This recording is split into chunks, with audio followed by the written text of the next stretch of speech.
Underground. Hip-hop.com. We have to watch the kids, man.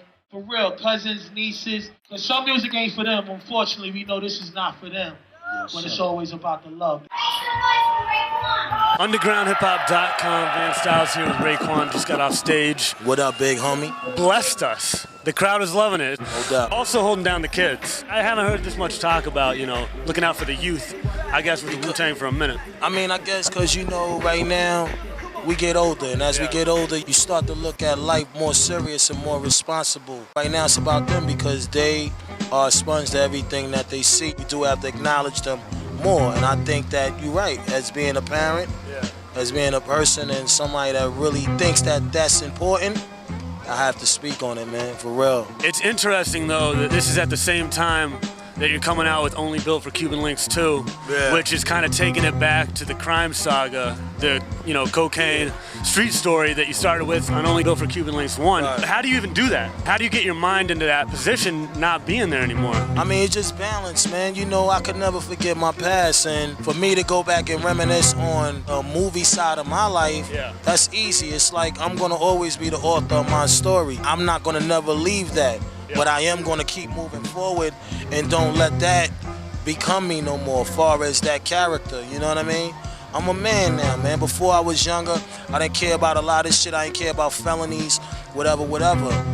Now it's like I have to be here for mine. While I'm making these kind of movies, I still got to go home and be who I'm supposed to be. So it's just balance, kid. Balance all day. Now, if you weren't doing hip-hop, do you think that some of your decisions earlier in life would have led you down a different path? I think I probably would have ended up in trouble doing some other shit. I wouldn't take a day back, but I probably would be behind a wall or something, you know what I mean? Because everything you hear a nigga talk about is what we really live.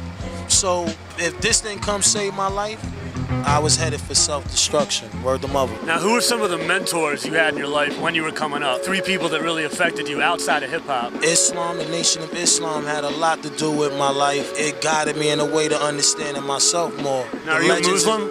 Yes. Okay, you know what I mean? So you practice today. Yeah. How long have you been practicing? For a minute. My thing is, Allah sees everything. Yeah. You got to have somebody that you really trust and really could talk to when you're going through certain obstacles in life. You always got to take a look at that. And, I think it's so important that we have a spiritual advisor, knowing all praises due to Allah. From back then to now, I'm still the same dude when it comes to that. But now, have you done the Hajj? Or are you planning on doing the Hajj, the pilgrimage? I mean, Is that part? Every day's a pilgrimage run for me, but it's all about giving prayer and really appreciating your maker. Okay. You know what I mean? That's what it's all about. I don't really have to necessarily go on a mission. I would love to. Yeah. And if Allah allows me to let that happen, of course I want to go no doubt, man. do that mission. That's cool. Because I'm a messenger. But, at the end of the day, it's just all about repenting and really giving prayers, man, and giving thanks, man. We have to give back. So maybe, Chef is becoming a little bit more older.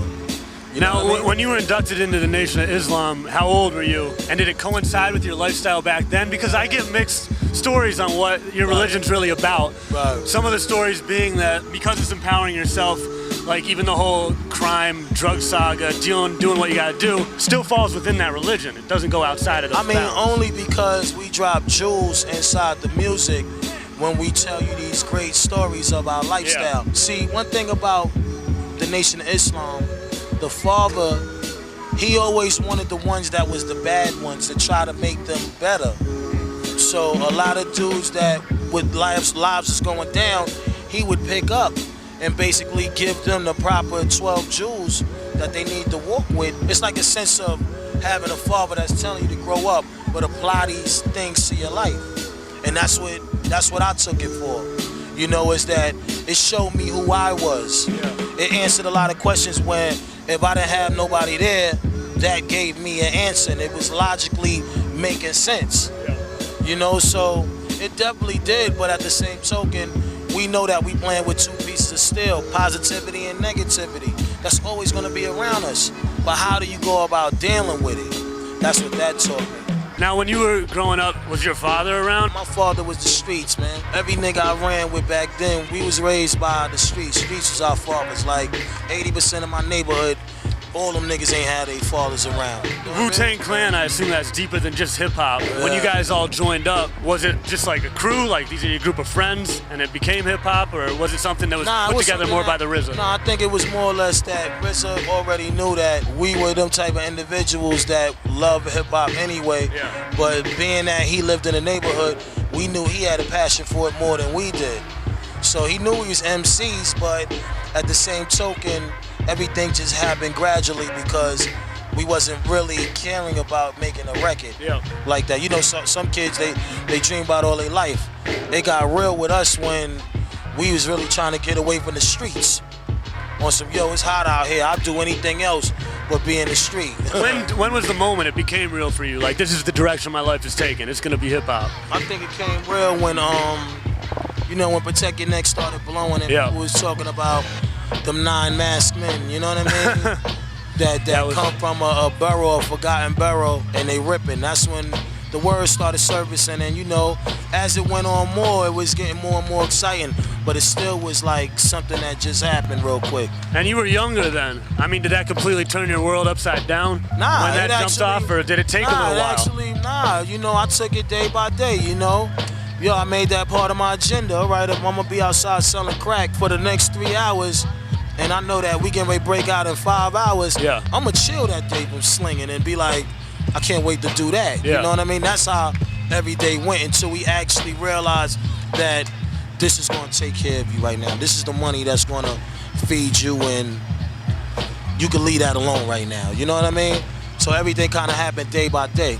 Yo, check it out, it's Shep. I'm chilling on my nigga Van Stylez. You know what it is? Underground, fabulous gangsters. Underground hip hop. Hold it down. 100.